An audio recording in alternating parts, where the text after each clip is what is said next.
All right, everybody. So we're going to continue here on AsteraX. We're going to do the second part of 2 on this AsteraX video. And currently, as you know, we've got the player ship, and we have written a script on the player ship called player ship that allows us to move around with either the arrow keys or WASD, and we can shoot at the mouse cursor from anywhere, regardless of where the mouse cursor or the ship are. Great. So now let's start thinking about what to do when our ship goes. Actually, no. I'm gonna go a different way with this. Let's now add the third element to our game, which is the asteroid. So I'm going to go under Create here in the hierarchy. And I'm just going to create a cube, and that's a good size for it right now. That's totally fine. And I'm going to color this cube differently to really make it stand out from both the ship and the background. Now there are tons of different things that you can do to texture cubes and all that kind of stuff.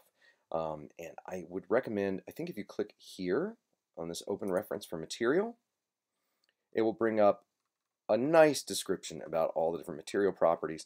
Actually, wow, it really does not. Oh, here you go. So if we go to shaders here, as it says, and then the standard shader is the one that that is default in Unity, and this is all the standard shader. You can see it can do some really, really nice lighting. And I mean, it gets really specific about, you know, how physically based rendering works and all that kind of stuff. It actually includes HDR, so that's when light is so bright that it blows out the lens. Wow, you know what? I guess I will show you this because it's not covered here very well. So let's go ahead and let's do a search on Google Images for asteroid texture, and let's just see what comes up. Hey, that's cool. All right, so these all look pretty asteroidy, and I don't know. That one looks more like the moon than an asteroid to me. This one has a thing on the top and the bottom. It really doesn't matter. Oh, actually, this looks pretty cool. I've done this in this kind of project before. Basically had like a lava asteroid. So let's do a look for that. Lava seamless. And if you put seamless in, and in fact have a seamless lava rock texture, that'll often give you really nice stuff. And what the seamless does is it means that it will tile nicely. So if you have multiple copies of this image next to each other, they will go together without any break. You can see how like this right here lines up here, and this right here kind of lines up with the darkness here, and this lines up with the darkness here. So you can tile it nicely. I'm going to right click on this, and I'm going to do a save at image.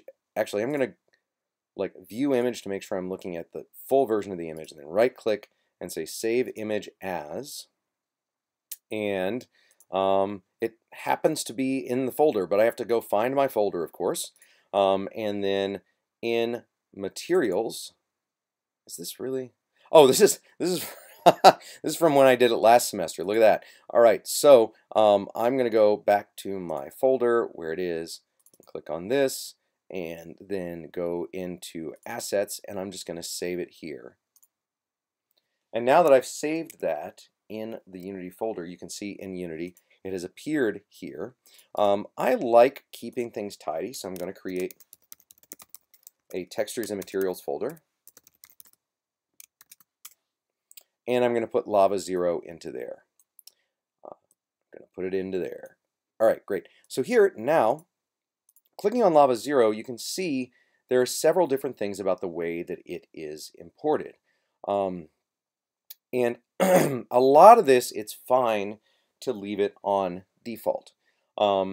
So there's all this stuff here in advanced about generating MIP maps. A MIP map is when you, like this texture you can see is 1024 by 1024 down here. And a MIP map would also create reduced versions like a 512 by 512, 256 by 256, 128 by 128, often all the way down to something like a 16 by 16. And when we're rendering, that can be really helpful to us because it means if something's very, very small, it's not going to use the super high-res texture for it, so it's not going to have to spend all that time dealing with super high-res texture. Regardless, what I'm going to do is I'm just going to drag this lava zero onto the cube and see what happens. And hey, it happily went ahead and textured it, and it did a pretty decent job. And you can see what I was talking about. Let's focus on the cube. You can see what I was talking about where as I rotate, this texture kind of seamlessly goes over the edge. Even though it's a copy, it's a different copy of the texture on each side of this cube. So we've got this nice cube here. But see how it doesn't look like lava at all because it's reflecting the light. So what I'm going to do as well is this lava zero material was just created. Oh, that's kind of funny. It made its own folder for it automatically, which is nice of it, but we can actually play with this a little bit in a fun way. So first thing I'm going to do is I'm actually going to turn down the albedo, which is sort of how it reflects light. I'm going to turn that down to black, and you're going to see, oh, that's interesting. So you can see that when I do that, it's still reflecting this grayness. So that is probably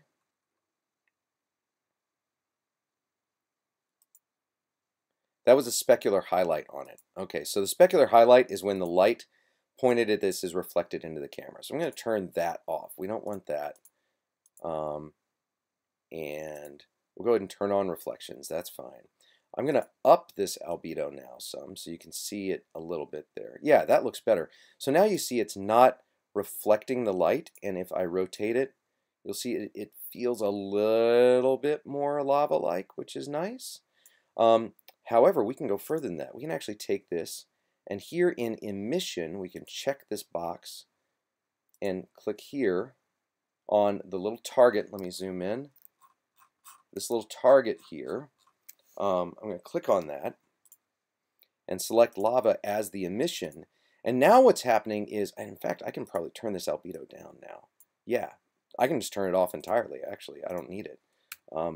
So now this is giving off this color and it is glowing on its own.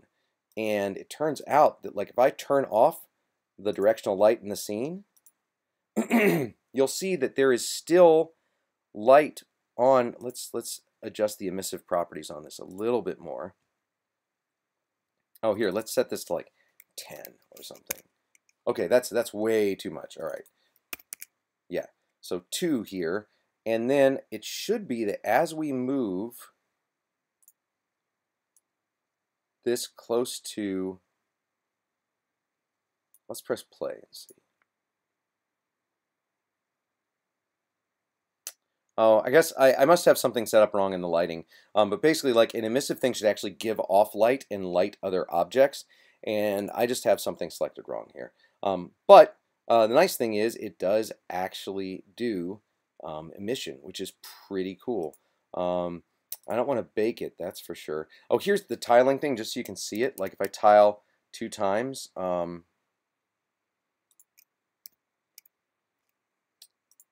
you can see now that it's tiled twice in that direction or 4 times in that direction, and it's still pretty seamless, which is cool. And what offset does is it actually moves it, see, like that. But you can see that the way the tiling works on the edges, that messes it up. So for this to look the way we want it to, we need to do an offset of, in fact, that edge is just kind of messed up regardless, it seems. But yeah, okay, well, this isn't really as seamless as I had hoped around all the edges, but that's totally fine. Looks really good on this edge. And then on the offset here, you'll see that it sort of flows. And that's actually something you can do. You can animate the offset, so this thing is actually like, you know, moving as you do it. But as you can see down in this window, that doesn't look good with this kind of mapping unless you're very careful. All right, cool. Well, let's go ahead and do that.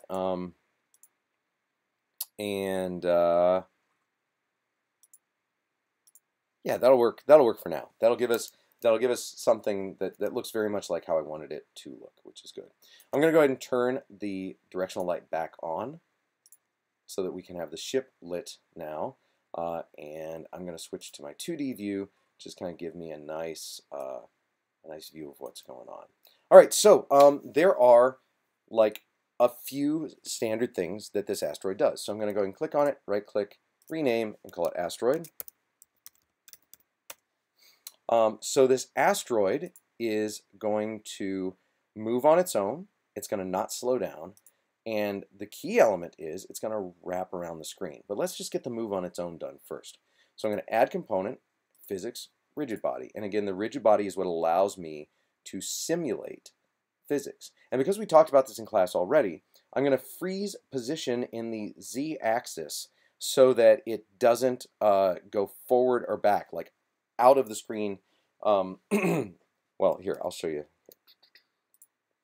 Basically, what I don't want is for it to go here or here relative to the ship, because then the ship would not be able to shoot it because the ship only shoots out in the plane it's in.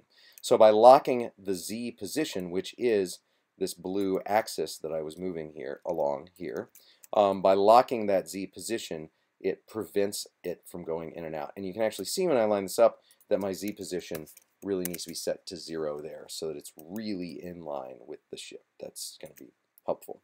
All right, cool. So now let's put a little script on this asteroid. So I'm going to add component, and I'm going to create a new script, and I'm going to call it asteroid.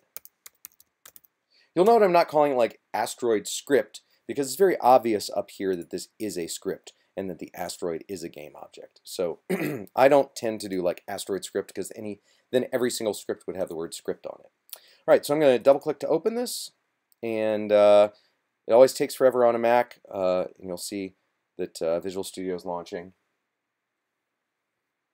Hey, oh yeah, this is that update. You really should update. Don't go for beta updates. Definitely don't go for alpha updates, but stable you should update. I just don't want to do it in the middle of this video. Okay, so asteroid. So definitely it's got some stuff going on with rigid body, so I'm going to go ahead and create rigid body, rigid. And this, since I did not put public here, like that, if I don't have public, then it is automatically protected. And protected means that it does not show up in the Unity inspector, and other game objects can't affect it. And that's something we'll really talk about a lot more in 333 Advanced Game Dev if you take that class. But right now, just remember that if I don't have anything here, that this is protected. Okay, and then in start, I'm going to say, well, rigid equals get component rigid body. And that just caches that component rigid body in the rigid field here. The other thing I want to do, I want to give it some kind of initial velocity. So here I'm going to say,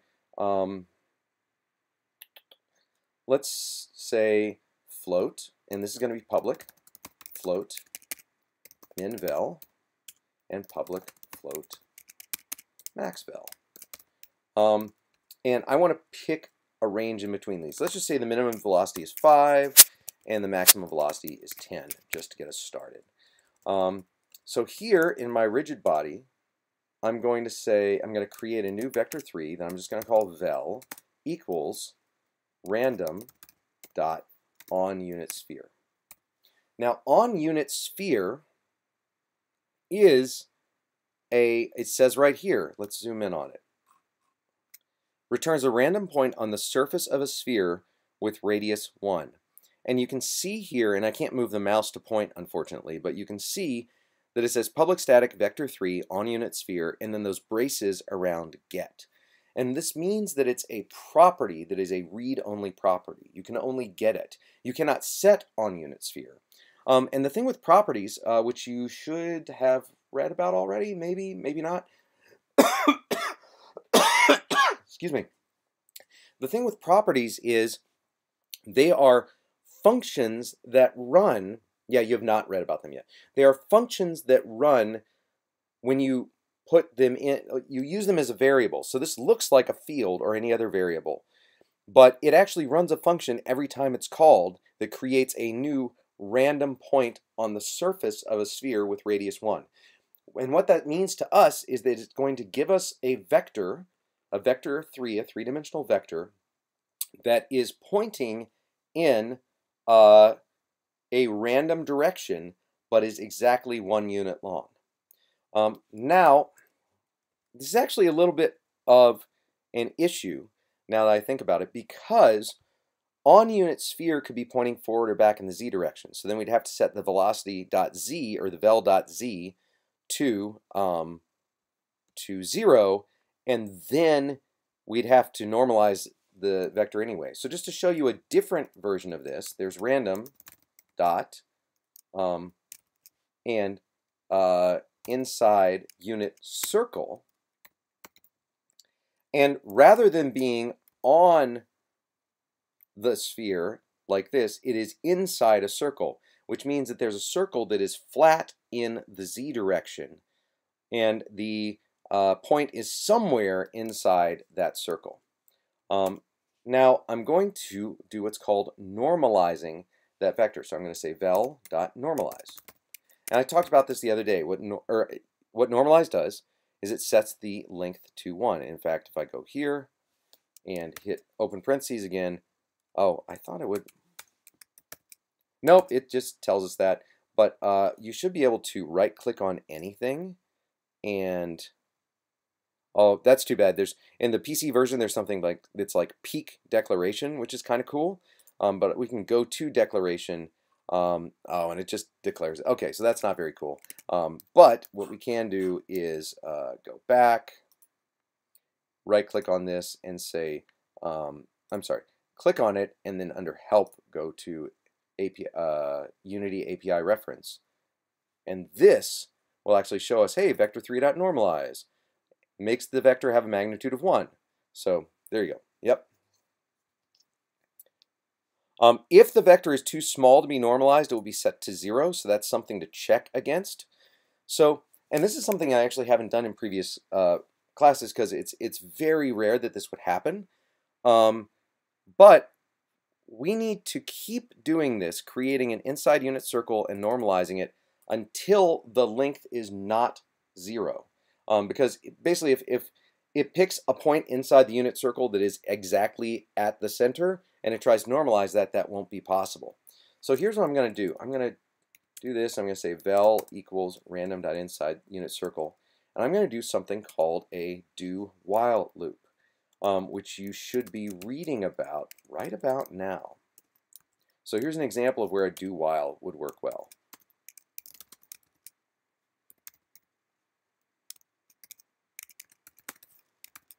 So what I'm doing here is I'm saying, oh, what is this?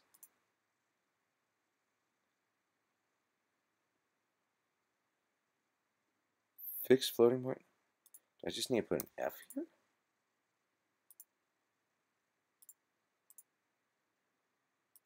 I'm sorry, I'm very confused about what this is.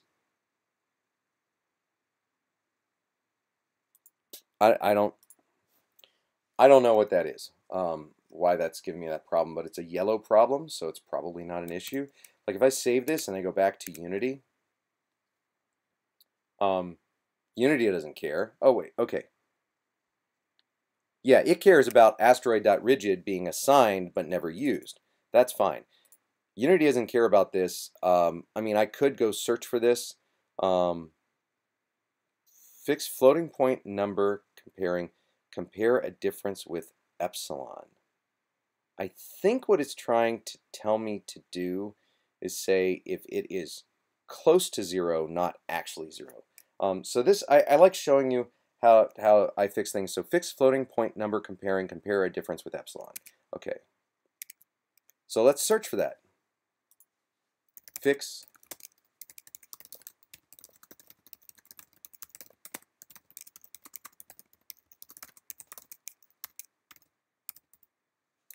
sorry. Epsilon, epsilon, yeah.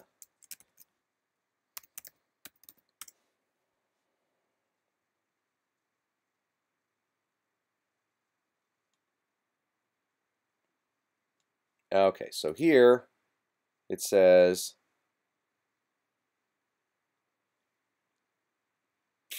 yeah, whatever. Okay. So okay. So what it's telling me is that sometimes floating point error is really, really bad. So it wants you to say, well, if here, let's zoom in on this. Basically saying if the difference between these two is less than this really small number, then we're going to think they're equal. There's actually an approximately thing in mathf. Let's see, mathf dot approximately. Yeah, so approximately compares two things. Here, compares two floating point values and returns true if they are similar. Basically, this, if you want to compare two things that are floating point values, it wants you to use approximately instead. And let me clean up these spaces. There you go. So now it's all happy. Basically, this is because of floating point error. You can get things where two numbers really should be pretty much equal, but they're not. And this says, hey, if the difference between these two numbers is so small that it could be floating point error, then just pretend that they're equal. And that's fine. But that's what that yellow underline was. I wouldn't worry about that particular thing too much. But what this does, it says, do this. Set vel equal to random.inside unit circle, and then normalize it. While vel.magnitude is still 0, so if somehow that gave us a 0 vector, go ahead and do it again. So as long as the magnitude of the velocity is approximately equal to 0, it'll keep randomly picking new velocities, and I guarantee you that like this happens probably 1 in 100,000 to 1 in a million times. So it will never loop more than more than once. But just having that in there, I just wanted to show a do while loop and how that works. So now we're going to say rigid.vel equal or .velocity equals vel, and that assigns the velocity vector that we just made, which really isn't velocity, it's just a vector that happens to be named vel, to be the velocity of the rigid body. The other thing that I want to do is I just want to give it a little bit of random rotation because that kind of looks cool. Though, actually no, I'm going to leave that off because it'll be kind of fun. Basically, when we hit it with, when we hit it with the bullet, it'll start rotating as is. So now, okay, we got some random velocity and we set that, and we're not doing anything on update right now, but that's okay. So I'm going to go back to Unity and hit play. And you see it got a random velocity. And there it goes. There it goes, just running away. So one of the other major things that we need to do is we need to loop around the screen when it gets to the screen edge. And there are several different ways to do this. I'm going to choose the simplest right now, which is going to cause a little bit of popping. But I think I just want to pick the simplest way, and when you get to the space shmup chapter in the book, there's going to be a more complex way to do this. So let's just start with simple, and again, start with simple, and then we can tweak it later. So what we want to know is when it gets to the edge of the screen, we want to wrap it around to the other side. The other thing you can do, of course, is you could bounce it, but I don't really want to bounce it right now. Let's just look at the edge. So how do you know where the edge of the screen is? Well, if we look at our camera, and we look at our camera in 3D, you can see that our camera is a frustum. So it's kind of shaped like a pyramid, right? And this frustum generates a screen with perspective. But we don't actually want perspective in this. We want orthographic, just like I believe we did in Apple Picker. So I'm going to say orthographic. And now you can see that it is an orthographic projection, which is a rectangular projection with no perspective. To show the difference, if I take the player ship and I move it closer and further away, you can see that it gets big and small, right? And if I switch the camera to an orthographic perspective and I move the player ship near and far, you can see that you can't tell. You just tell it disappears when it goes behind the camera, but basically it stays the same size, and that is the strength of an orthographic projection. Now, when you do this, there is a distance from the center of the camera's viewpoint to the edge, which is, and if we line it up, we can, in 2D, you can actually see this. If we zoom in, you can see these little gray lines here, 1, 2, 3, 4, 5. So the distance is 5 units, 5 meters, which matches the size here. So what this tells us is that the size dictates our like this here, and then, well, the question is that from the top to the center, but the question is, well, what dictates the width? And what dictates the width is our resolution set here, the ratio of this resolution. And the ratio of 1920 to 1080 is 16 by 9. So what I'm going to do is I'm going to say, okay, so 9 is the distance here, and 16 is the distance here in terms of ratio. If I set my distance from the center to the top to be 9, then it will be from the center to the right 16. So I'm going to set this to 9. Let's see if that's too small. That's probably okay, because frankly, when we maximize on play and go full screen, you're going to see that it's really, you can still see the ship just fine. All right, cool. So now we know where the asteroid is on screen or off. Because we know the aspect ratio of the screen, and we know the height from the bottom of the screen, basically the height from the center to the top or the center to the bottom. Now, there are lots of ways that we could do this that would be sort of cleaner from a programming perspective. But what I'm going to do is just kind of lock this in based on my screen size. And again, there are cleaner ways to do this, but this is one of your first projects, so I don't want to muddle the waters with all of that. So let's go ahead and say in fixed update, and fixed update happens, occurs 50 times per second, updates the physics engine. So to be really, really clear, the fixed update happens immediately before the physics engine updates every time. So what's nice about this is it's when the actual asteroid is moving. So I'm going to say, okay, void fixed update, and then I'm just going to put in some if statements. So I'm going to say if, and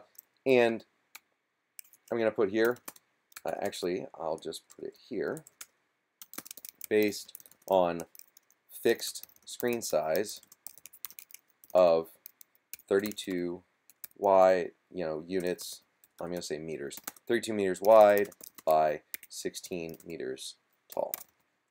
Okay, so if, I'm just going to go ahead and grab the transform.position into vector 3. So I'm going to say vector 3 pos equals transform.position. I'm going to say if pos.x is greater than, and we could just put the number 16, but that's not really good coding, because if we ever did change the screen size, we'd have to change this. So what I'm going to do, one thing I'm going to do that's nice, is I'm going to say const float screen W screen H. Now constants are kind of like variables or fields, but as you would guess from the name, they never change. They are constant. And so actually, when the compiler is compiling this code, it will replace any instance of screen W with a number 16 and any instance of screen H with a number 9. So because you can't change them, you're not going to see them in the Unity inspector.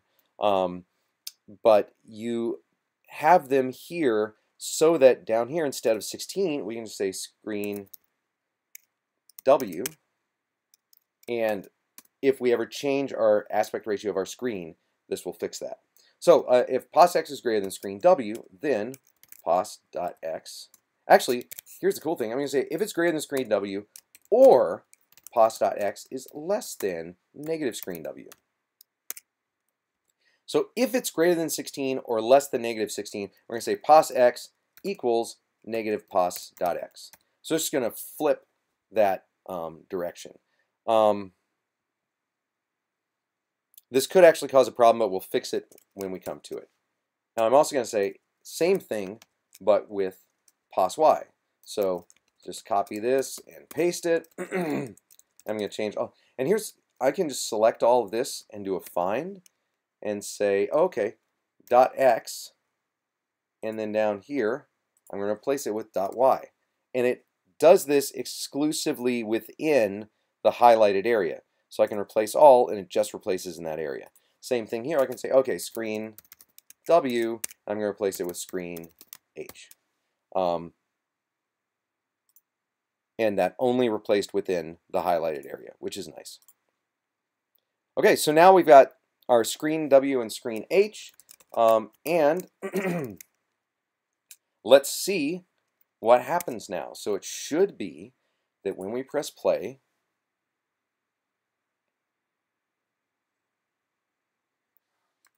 whoops, okay, I did something wrong. Oh, you know what I did wrong? Here's what I did wrong. I forgot to set the transform.position to the pos. This is like, I always forget this. So now I've set the new pos, I have to put it back into the transform.position. So now you'll see that it picks a random direction and moves in that direction. You see what else is happening is that we forgot to turn off gravity. So now it's speeding up due to gravity, which is problematic. So I'm going to go into my asteroid and I'm going to turn off use gravity because that was dumb. And now we should have something that loops around. It's a little slow, but I can shoot it, and you can see that when I shoot it, it actually speeds up, which is kind of fun.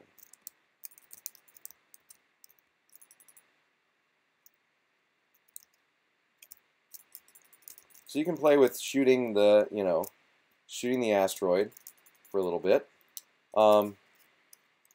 Now, excuse me. This asteroid now, its speed is not what I wanted it to be, but I'm going to fix that in a little bit, because right now we've got an asteroid that loops around, which is great, and I can take it and sort of position it kind of away from the player a little bit, and then if I want to make multiple copies of the same asteroid, I bring it over here and make it a prefab, and then I can just drag in more prefab instances and, position them sort of relative to each other, or space them out from each other is what I'm trying to say. So I think it's the one that I need to make as well. Yeah, there we go.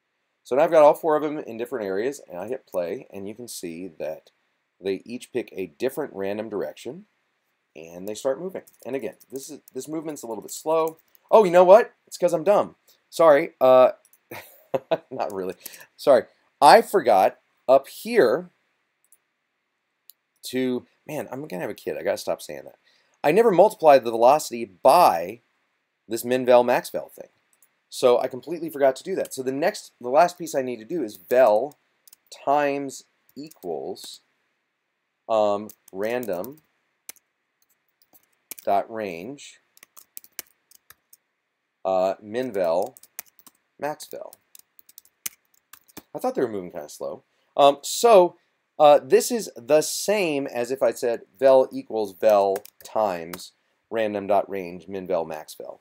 And you can see here when I mouse over random.range that it returns a random float number between min inclusive and max inclusive read only, which means that it will give me a number between 5 and 10, and the inclusive means it could include 5 and it could include 10. So it could be all the way down to 5 and all the way up to 10. When you work with integers, it's a little bit different, so I'll point that out when we get there. All right, cool. So now we're actually going to get a velocity that is much more like what I expected. So I hit play. And now they're booking it, right? So now they're actually kind of dangerous. Now they don't do anything when they hit me, right? Boom. It's not very damaging. But okay, cool. But they work. However, now I can go off screen. Now, that's not great. But here's the thing. I already wrote this code to change my position and loop me on screen. And I could just copy this and paste it into the code for playership. But I also wanted to show you something else. So I'm going to copy this code, and I'm going to add another script to the asteroid. So I'm going to add component, a new script. I'm just going to call this looper. In fact, I'm going to call screen looper so you don't confuse it with the movie. So screen looper. And screen looper, I'm going to double click and open it up. Open it up. Come on. Oh, weird. It didn't jump in there. And I'm going to paste that fixed update code into screen looper. So all screen looper does is this looping code. However, screen W and screen H are not here because they were part of my asteroid code.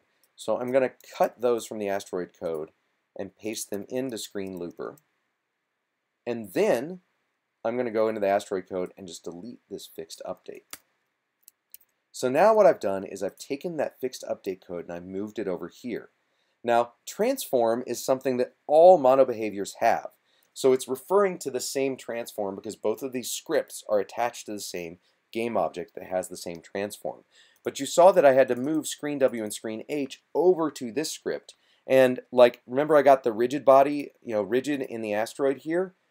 I cannot go here and just say rigid. If I just try and type rigid, it so doesn't know what I'm talking about that it tries to autocomplete it to rigid body. But you can see that it just underlines it in red. And it says, error, the name rigid does not exist in the current context. Meanwhile, if I cut this and go back to asteroid and just kind of, you can see that rigid is used in asteroid. So this screen looper code is not connected to the asteroid code at all, except that it is attached to the same game object. But the other really cool thing about this is, and let's just watch it work. So you'll see that it still works just fine. Ooh, okay, that's interesting. That's funny. So it's actually, I think, let's not maximize on play. Let's see what's happening here. Oh, I know what it is. You know what I did? I think I did that on this one asteroid, or one of these asteroids that was selected. Yeah, so only asteroid 1 got the screen looper attached to it. So I need to remove this component. I need to go to the asteroid prefab. And in the asteroid prefab, I'm going to add component, go down to scripts, and choose screen looper. Now you can see that if I go back to each one of these, it's attached to all of them, whereas before I had just attached it to a single one accidentally. So now that fixes the problem. You're going to see that the looping happens great.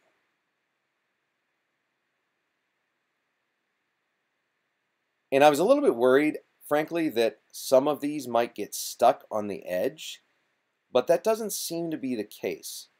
It really seems like they're working okay. So great. Because what could have happened is if it was just barely off screen and then jumped to the other side and then it was also barely off screen over here and jumped to the other side. But I'm just not seeing that happen, so that's great. Okay, cool. So now here's the extra cool thing though. I'm going to click on player ship and I'm going to add component and I'm going to add the screen looper script to the player ship, and now my player ship also loops. Here's what I was talking about. See this here where it's glitching from one side to the other? That's because it's right on the edge and its y velocity is very tiny. If I go over here and I just like, oh, I'll go back here. If I just go here and I bump into it, then it'll stop doing that. But ironically, I hit another one while I was doing that. Oh, yeah. Okay, so now that it's so far outside, it's just going to keep glitching like this. So let's fix this glitch. But the nice thing is we can fix it in one place because we've got the same screen looper script that works for everything. So here in screen looper, I'm going to say, well, I'm actually going to, it looks kind of elegant like this where I'm just sort of flipping it. But what I want to do is I want to make sure that it doesn't stay outside of these bounds. So I'm going to like change this to just say if it's greater than screen W, set not to negative pos.x but to negative screen W. And then else if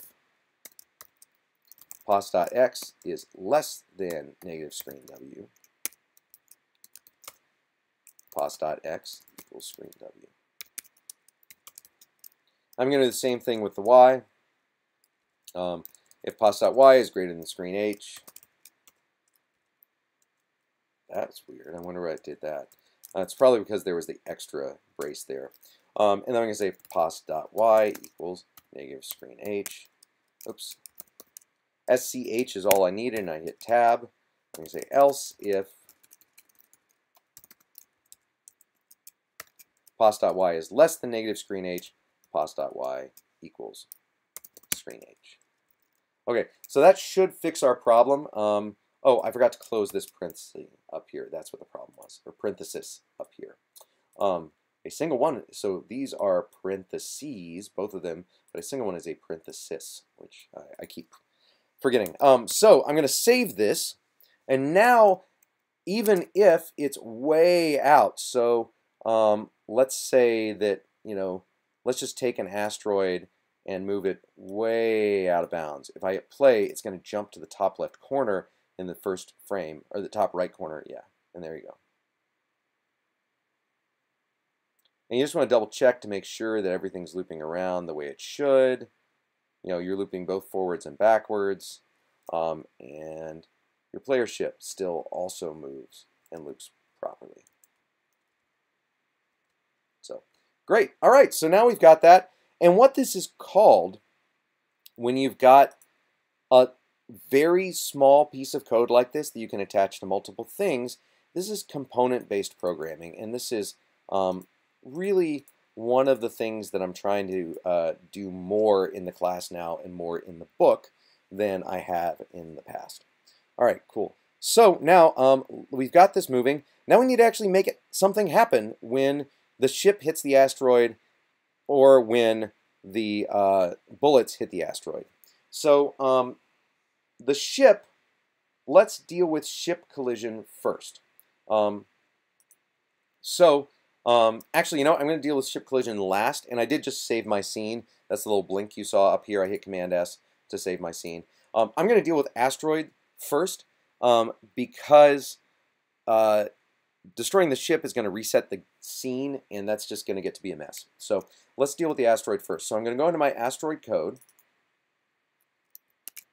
and here in asteroid, I'm going to say void on collision enter. And that takes a collision call as input. Now, you might be wondering, where do I come up with this stuff? Like, how would I know that it was on collision enter? Well, if you click on mono behavior and then go under help to Unity API reference, you'll see that all of these, so it talks about start, update, fixed update, all that kind of stuff.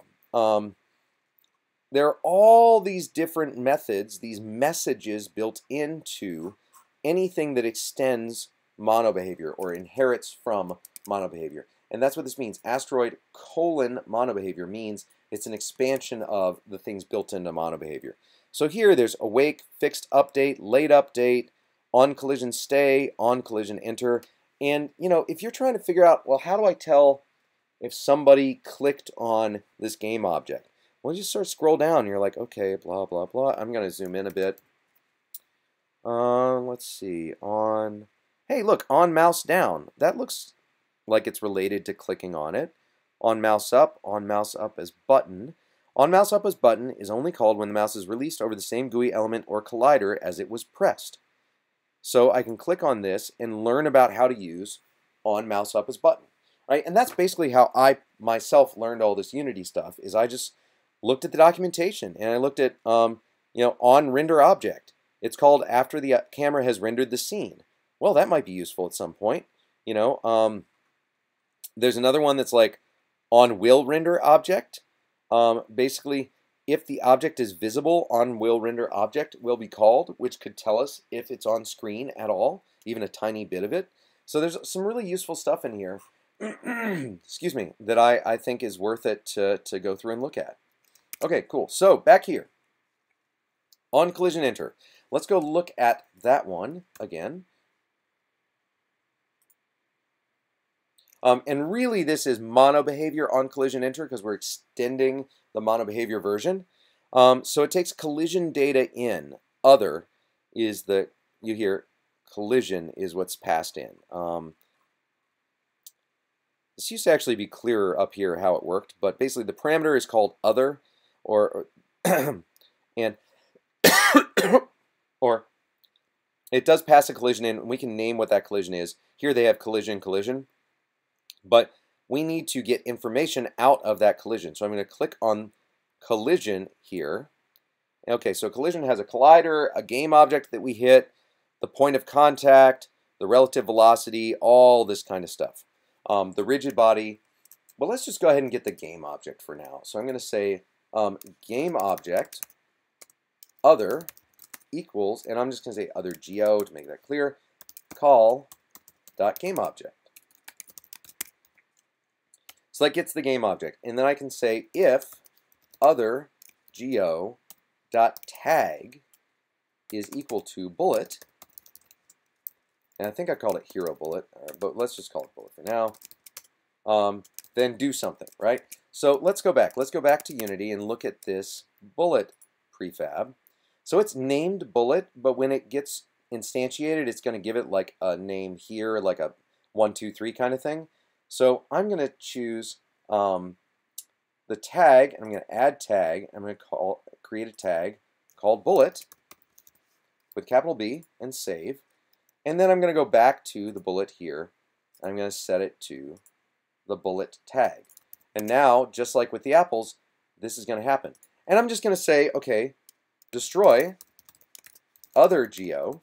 So it's going to destroy the bullet and destroy this .game object, which I could just use game object and not use this. This just means this instance of this script. So this instance of the asteroid script, it's game object. But if you don't use this, it just assumes you mean this when you use like game object or transform or things like that. So now it should be that when I shoot a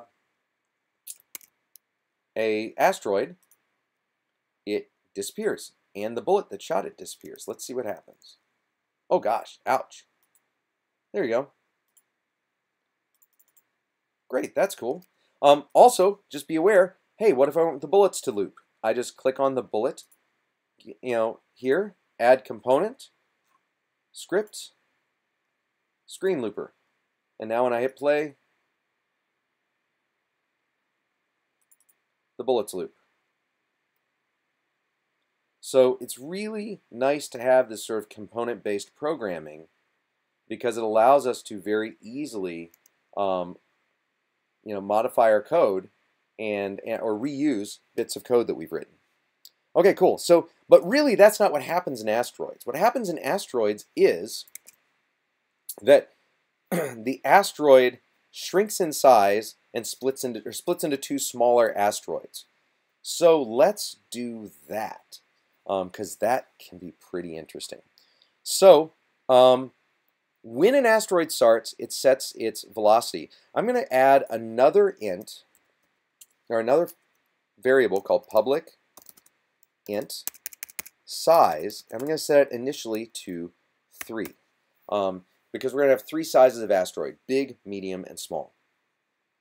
And then here in my start, I'm going to say, oh, well, transform dot scale, dot local scale equals vector3 dot 1 times size. And that's going to give us things that are too big, honestly. So that's going to make our initial asteroids 3 times the size that they are. Right, so those are pretty big. So I'm going to have another public float, asteroid scale. I'm going to set it equal to 0.5 f. And this is going to have the size.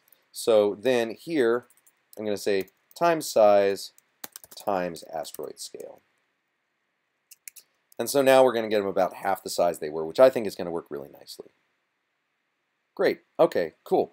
The other thing I'm going to do is in my initial setup, I'm going to say, well, equals times random range, and I'm going to say divided by size. So now it's going to divide that by 3. And now we've got an integer size and floats, vel, and random range. And I think this will work. It should just basically upgrade this integer to be a float so that it can do floating point math on it. Well, let's see. So now they move slower because they're at 1/3 the maximum speed, which is kind of cool. If you wanted to be certain that this was treated as a float, you can do what's called typecasting here. And these parentheses before size say take size and make it into a float before trying to use it in this equation here. You can always go up. You cannot automatically go down. So you can't go from more precision to less precision. You can't go from a float to an integer because you'd lose all the decimal part of the float. You can't go from a double to a float because you'd lose all the precision of the double that is lost with a float. So just be aware you can go one direction sometimes automatically, but not the other.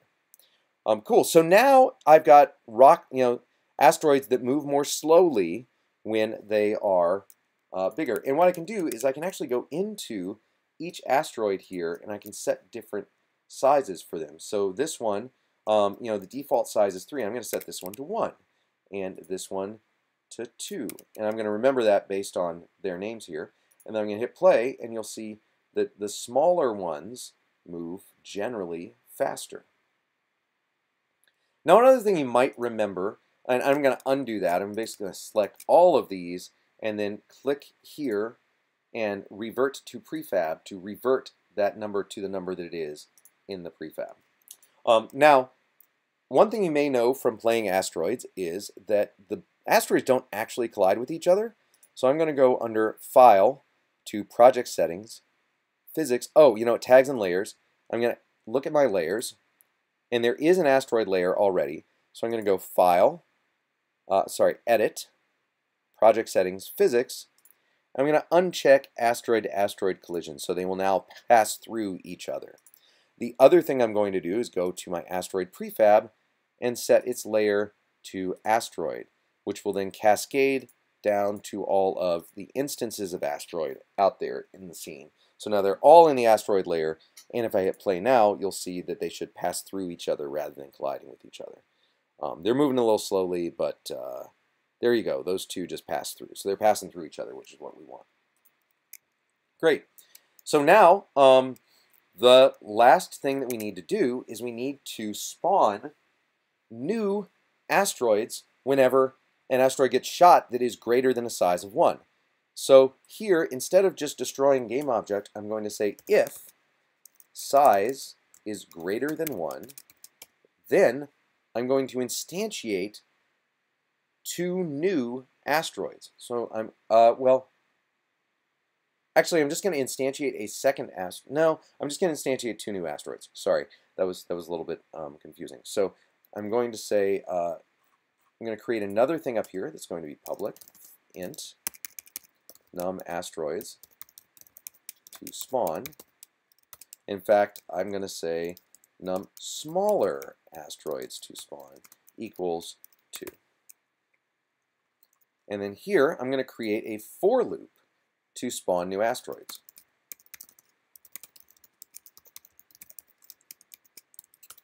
So I'm going to say for int I equals 0, I less than num smaller asteroids to spawn, I plus plus. And for loops are part of your reading, I believe, for this week. So basically it loops through until I is equal to smaller asteroids to spawn. Again, it's in your reading. Check it out. All right, so I'm going to say game object go equals instantiate as a game object. And I need to know like what to instantiate. And I could have a prefab, but I think this will work. I just want to show you this. This is what's called a prototype. So what it's doing is it's instantiating a copy of this game object itself. And so it's going to instantiate, and what this will do that's kind of cool is it'll actually have the same rotation, I believe, as this game object, the same rotational speed. So let's hope this works. And then I'm going to say go.size equals size minus 1. So if my current size, oh, I'm sorry, it's not go because go doesn't have a size. What I need to do is I need to say go dot, let's do this cleanly. I'm going to say asteroid A equals go dot get component asteroid. And what this is doing is it's getting the asteroid script off of that game object. Just like an apple picker, you got the apple picker script from the main camera. And then I can say a dot, and you can see all the public variables on A, including size here. A dot size equals size minus 1. And this is one of the benefits of using start, is that start is called before the first update. So I created this new instance, and when I create it, that's when awake is called. Then start is going to be called after this onCollisionEnter script runs. So that's not going to be a problem. So I said a.size equals size minus 1, and then the last thing I'm going to do is I'm still destroying this game object. I'm just going ahead and I'm creating, if size is greater than 1, creating smaller ones. And if size is equal to 1, so if it's the smallest size asteroid already, it's just going to ignore this whole chunk of code here. So I'm going to save this, and now I believe this should give us this really cool thing where asteroids start out big, and then I shoot one, and it breaks into 2 asteroids, which is kind of nifty. And then I shoot a smaller one, and it makes even smaller asteroids that travel faster, and the game's harder to play. Now, my game is running a little bit slowly because I'm recording via OBS right now. Another thing is, like, that bullet is traveling forever. So let's add a lifetime to these bullets where they only last for a certain amount of time. So I'm going to go into bullet, I'm going to add component, and I'm going to create a new script that I'm going to call bullet. And in the bullet script, I'm just going to say, okay, we're going to have float. Actually, we're going to use invoke again because invoke is cool. So I'm going to have a float, which is lifetime. And I'm going to set that equal to, I don't know, 2 seconds, right? And then here in start, I'm going to say invoke destroy me in lifetime seconds. And you remember invoke from the apple picker. And then here,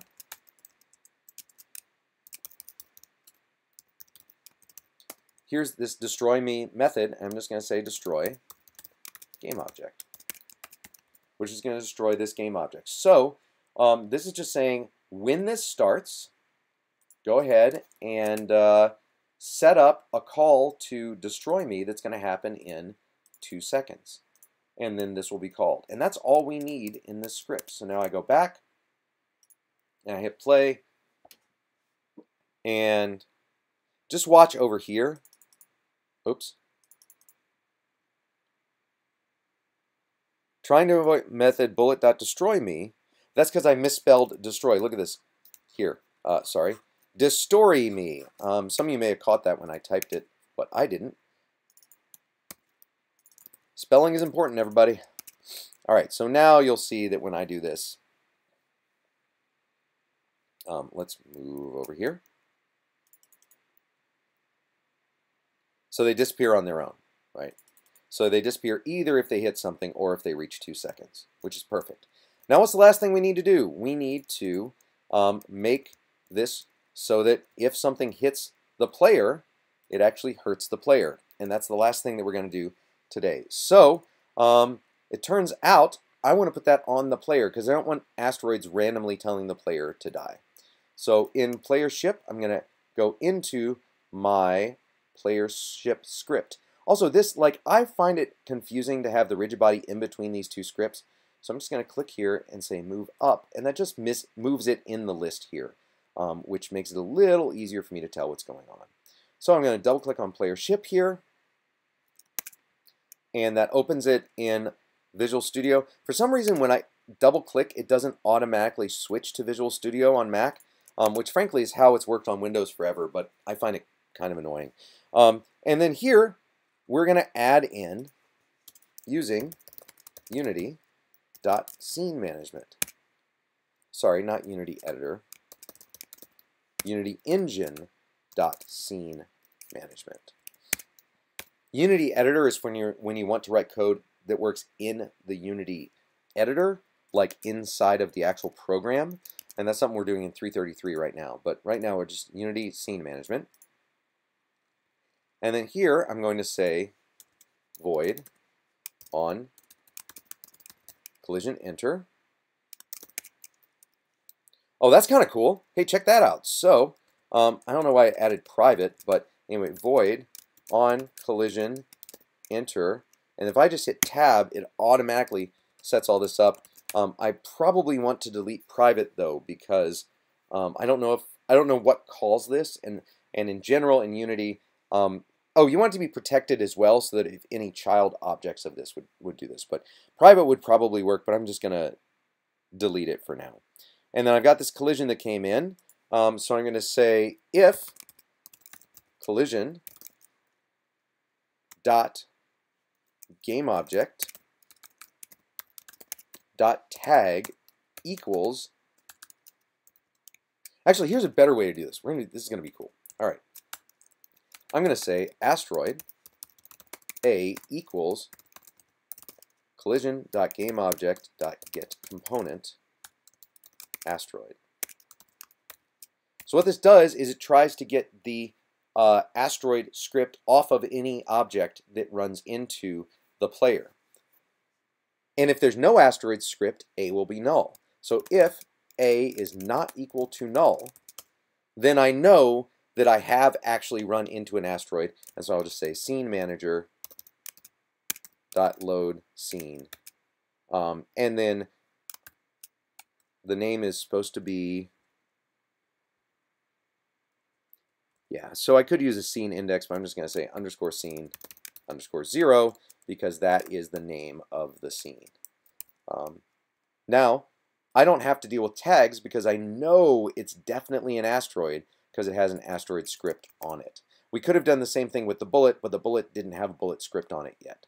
So we'll save that, and then we'll go back to Unity. And another thing I have to do to make this work properly is go into File, Build Settings, and add the open scene, scene 0, to my scenes in build. Okay, so I'm going to save this and press play.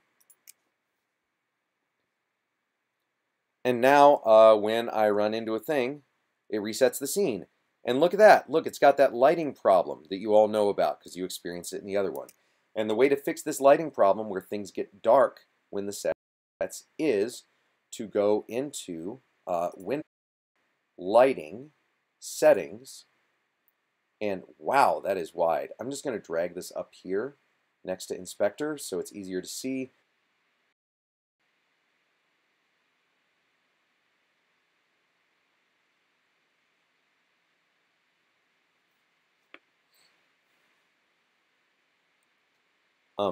Wow, sorry, it's taken a little while. It's probably because I'm streaming with OBS, actually, that it's doing it. I can't, like, pause this stream, can I? Nope. All right.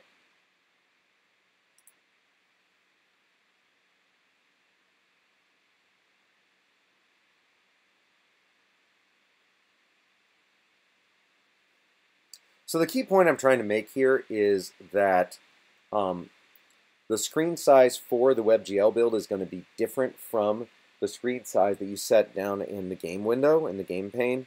So in the game pane, we have it set to 1920 by 1080, but that's not what it's going to be in the web build. And so that's going to lead to problems where the web build, like the wrapping of the screen, doesn't work properly in the web build.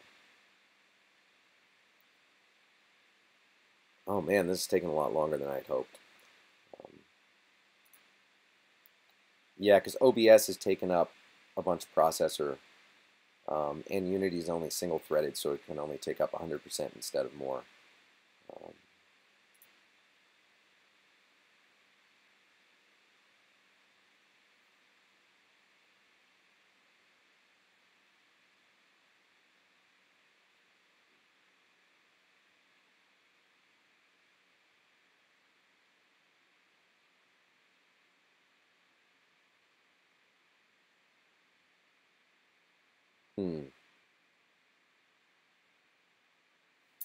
Okay, you know what? I'm gonna do a separate video with this because this is just, it's really slow with OBS running. So I mean, it's getting close.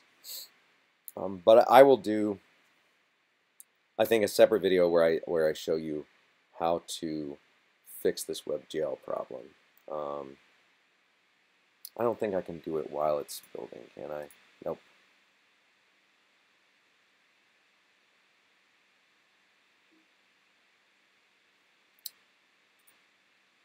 Yeah. Okay. All right. Well, everybody, that's it for this today.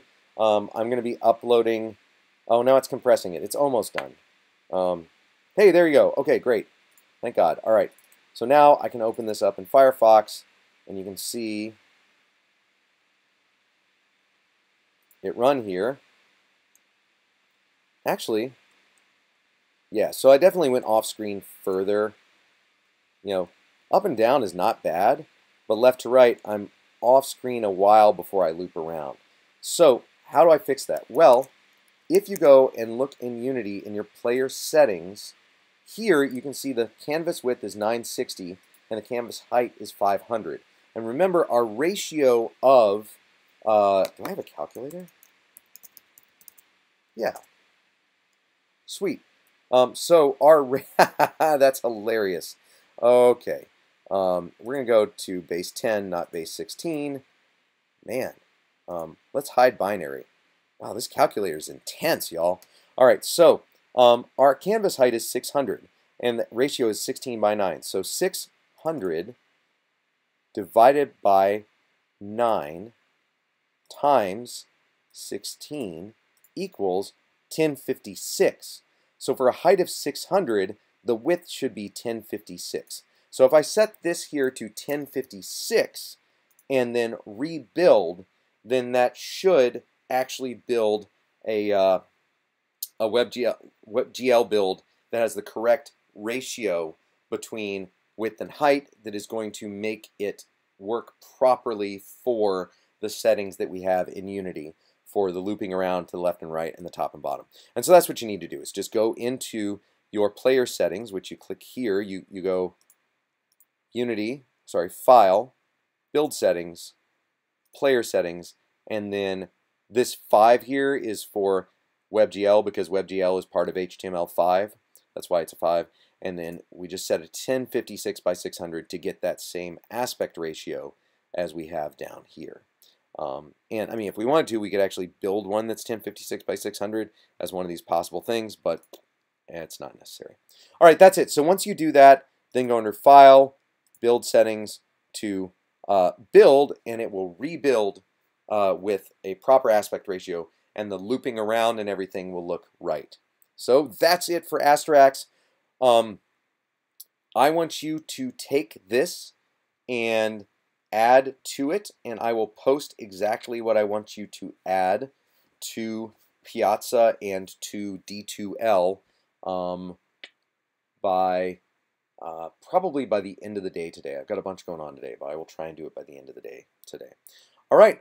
Thanks, everyone. Oh, and you might want to, under default company, just change this to your name.